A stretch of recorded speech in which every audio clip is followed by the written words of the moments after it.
એ અહીંયા બેસવા આવી હતી પણ સૂકી તડકો તો પાડી નાખેવો છે બાપા. બહુ ગરમી, બહુ ગરમી. ઓસ્ટ્રેલિયાની ગરમી એટલે હાથ પગ જોડો. આ જુઓ તમે તડકો કે અંદર તમે ડ્રાય ફ્રૂટ કોઈ પણ નાખી શકો. તો આપણે લઈ લીધા છે પિસ્તા.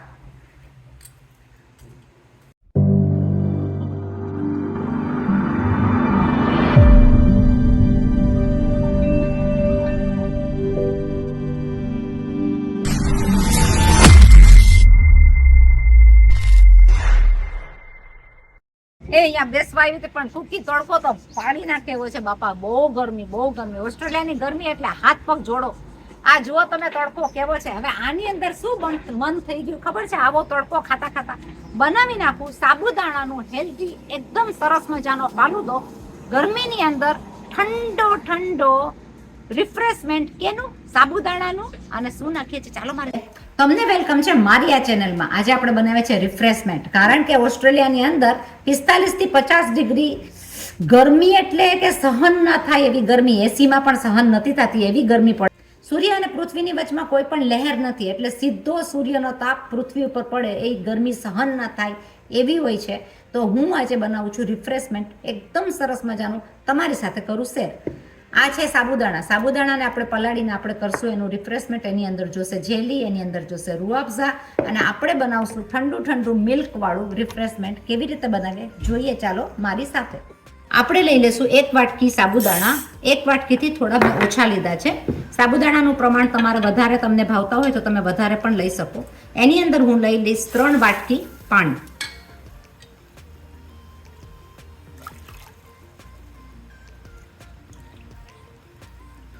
આ 3 વાટકી પાણીની અંદર સાબુદાણાને આપણે ચડવા દેશું ને એને કરશું ટ્રાન્સપરન્ટ. એને ચડતા એની પ્રોસેસને 8 થી 10 મિનિટ થશે. એ સાબુદાણાને આપણે મિક્સ કરીને એને આપણે પાણીની અંદર ચડવા દેશું એટલીસ્ટ 8 થી 10 મિનિટ, જ્યાં સુધી સાબુદાણા આપણા ટ્રાન્સપરન્ટ થઈ જાય. વચ્ચે વચ્ચે મીડિયમ તાપમાં આપણે સાબુદાણાના ઉપર ફેરવતા રહીશું કે આપણા સાબુદાણા બેસી ના જાય અને ચીપકી ના જાય. આપણા સાબુદાણા બીજી બાજુ થઈ રહ્યા છે ત્યાં સુધીમાં આપણે બનાવી નાખશું જેલી. તો મેં લઈ લીધું છે 1 કપ એટલે કે 100 ml જેટલું પાણી. એની વિગત બધી જેલીના બોક્સ ઉપર હોય, જે વિગત અંદર ઇન્સ્ટ્રક્શન સાથે આપેલી હોય છે. તો મેં લઈ લીધી છે વેજ જેલી. જેલીનું પાણી જેવું ગરમ થશે એટલે આપણે એની અંદર લઈ લેશું આપણું પેકેટ ખોલીને સ્ટ્રોબેરી જેલી. આ જેલી તરત જ થઈ જતી હોય છે. ગરમ પાણીની અંદર આપણે એને કરી નાખશું મિક્સ. હલકે હાથે આપણે એને સાવ મિક્સ કરી નાખશું કે પાણીની સાથે જેલી આપણી ઘોળી જાય. સરસ મજાની જેલીની પેસ્ટ તૈયાર થાય. તમે જોઈ શકો છો કે ગરમ પાણીની અંદર આપણી જેલી બહુ સરસ રીતના મિક્સ થઈ ગઈ છે. તો આપણે એને લઈ લેશું એક બાઉલમાં. આપણે જેલીને લઈ લેશું મિક્સ કરીને એક બાઉલની અંદર કે આપણી સરસ રીતના જેલી 8 થી 10 મિનિટની અંદર ફ્રીજમાં જશે અને જામી જશે જેલી. આપણી જેલી તૈયાર થઈ ગઈ છે.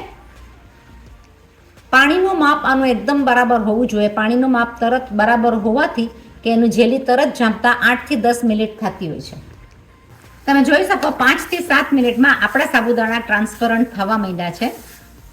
આપણે એને હજી 2 સેકન્ડ માટે ચડાવશું અને બનાવી નાખશું એકદમ ટ્રાન્સપરન્ટ કે જે એકદમ સરસ મજાના ક્લિયર દેખાય. આ સાબુદાણા પાકવા માંડી ગયા છે. જ્યારે આ પ્રમાણે સાબુદાણા થઈ જાય ડબલ ધ સાઇઝ એટલે સાબુદાણા આપણા થઈ ગયા છે. તો આપણે એને લઈ લેશું એક ગળણીની અંદર ગાળીને ઠંડા પાણીથી કે એનું પ્રોસેસ થઈ જાય બંધ. આપણે એને ગાળી નાખશું. આને લઈ લેશું એક બાઉલમાં. આપણે બનાવી નાખશું રૂઆફઝા મિલ્ક એટલે કે ઠંડુ ઠંડુ ગરમીનું એકદમ સરસ મજાનું દૂધ. આપણે લઈ લીધો છે અડધા ગ્લાસ જેટલું દૂધ.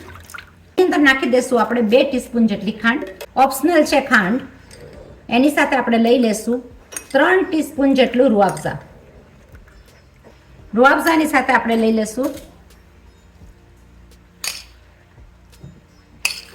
આપણા કરેલા સાબુદાણા.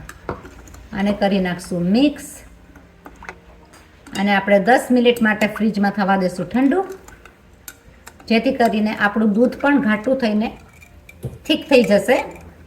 આની અંદર થોડું થીક દૂધ હોય તો વધારે સારું. તો આપણું આ દૂધ બહુ સરસ મજાનું તૈયાર થઈ ગયું છે, જેની અંદર સાબુદાણા બહુ સરસ રીતના મિક્સ થઈ ગયા છે. આપણી જેલી બહુ સરસ રીતના જામી ગઈ છે અને 7 થી 8 મિનિટ જેટલી ફ્રીજમાં રાખવું પડે, એટલે ફ્રીઝરમાં. આપણે એના કરી લેશું પીસીસ. જેલી ખાવામાં બહુ જ સરસ લાગતી હોય છે, છોકરાઓને વધારે ને વધારે ગમતી હોય છે. એનું માપનું પરફેક્શન એનું પાણી છે. આપણે એના બધા કરી લેશું નાના નાના પીસીસ, જેથી કરીને આપણા રૂઆફઝામાં, આપણા જે કોલ્ડ ડ્રિંકમાં જે આપણે કર્યું છે એની અંદર બહુ જ સરસ લાગે. આપણું રિફ્રેશમેન્ટ બહુ સરસ થશે. ગરમીની સિઝનમાં આ કરવાનું મજા બહુ ઓર જ હોય છે, એને ખાવાની પણ બહુ મજા આવતી હોય છે. તો આપણે આ થઈ ગયા છે જેલીના પીસીસ. તમે જોઈ શકો કે એકદમ જ સરસ રીતના ઉખડી જાય છે અને એના પીસીસ બહુ સરસ મજાના થયા છે. આપણા સાબુદાણાના મિલ્કમાં આપણે લઈ લઈશું જેલી પીસીસ.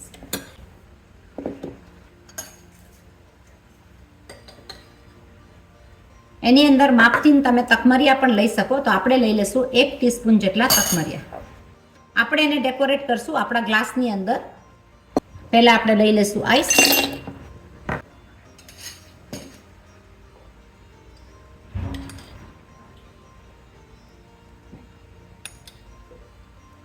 બે ચમચી જેટલું રૂઆફઝા.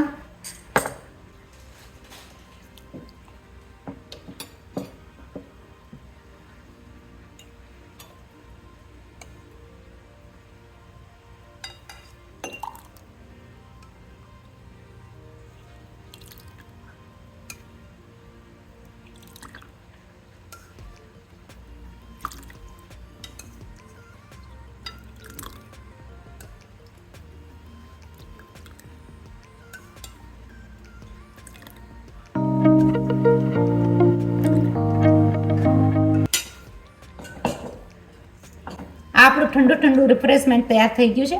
આ રિફ્રેશમેન્ટ બહુ સરસ લાગતું હોય છે. આની ઉપર જોઈએ તો તમે સ્ટ્રોબેરી આઈસ્ક્રીમ પણ નાખી શકો, પણ આપણું બનાવેલું રૂઆફઝાવાળું રિફ્રેશમેન્ટ, જેલીવાળું રિફ્રેશમેન્ટ એકદમ જ સરસ લાગે છે. આ જરૂર બનાવજો. સબસ્ક્રાઈબ કરો અમારી ચેનલને. ગરમીની અંદર ઠંડુ ઠંડુ ડ્રિંક.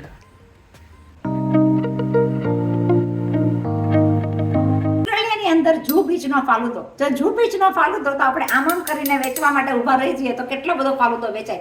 250 નો કે 150 નો કેટલાનો ફાલુદો હોય છે જૂ બીચ વાળા, મુંબઈ વાળા, ઇન્ડિયા વાળા. કોમેન્ટમાં લખો. આપણા આ ફાલુદાને શેર કરો, કોમેન્ટ કરો, સબસ્ક્રાઇબ કરો અને બીજાને ફોરવર્ડ કરો. તો આપણે આવી નવી નવી રેસીપી બહુ બધી લઈને આવીએ છીએ. રિફ્રેશમેન્ટ વાળો ફાલુદા જેવું પણ તૈયાર થઈ ગયું છે.